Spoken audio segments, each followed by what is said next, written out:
dowladda waddanka Sacuudiga ayaa waxa ay gaashaanka u daruurtay qaraaro ka soo baxay aqalka sare ee waddankaasi Mareykanka.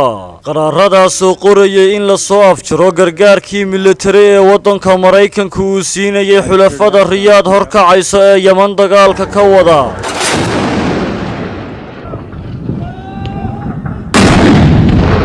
waxa ay sidoo kale Sacuudiyaanku beeniyeen eedda uu aqalka sare ee Mareykanku u soo jeediyay dhaxal suge Maxamed bin Salmaan oo ay ku eedeeyeen inuu ku lug lahaa dilkii wariye Jamaal Khashoggi. wasaaradda arrimaha dibadda ee waddanka Sacuudiga ayaa tallaabada aqalka sare ee Mareykanka ku tilmaantay faragelin ku salaysan eedeymo aan run ahayn.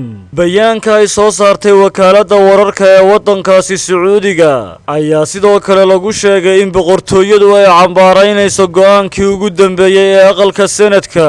dowladda waddanka Mareykanku weli si rasmi ah ugama jawaabin bayaanka ay soo saartay xukuumadda Sacuudigu, waxaana ay gebi ahaanba beenisay xukuumadda waddanka Sacuudigu eedeymaha ay u soo jeediyeen aqalka Senadka. hadalka xukuumadda waddanka Sacuudigu waxa uu ka dambeeyay kadib markii aqalka Senadka ee Mareykanku Khamiistii ay u codeeyeen in Mareykanku uu joojiyo taageerada Sacuudiga uu ku taageero dagaalka dalka Yemen. waxa ay sidoo kale aqalka Senadku ay si aqlabiyad ah u taageereen qaraarka dhaxal sugaha Sacuudiga Maxamed bin Salmaan ay ku eedeeyeen dilkii wariye Jamaal Khashoggi. waxaana ay xildhibaanadu digniin adag u direen madaxweyne Donald Trump oo ay ku dhaleeyeen siyaasadihiisa ku wajahan waddanka Sacuudiga. balse madaxweynaha waddanka Mareykanka Donald Trump ayaa wacad ku maray in uu codka diidmada qayaxan ee veto-ga u isticmaali doono qaraarka ay soo saareen aqalka Senadka ee waddankaasi Mareykanku.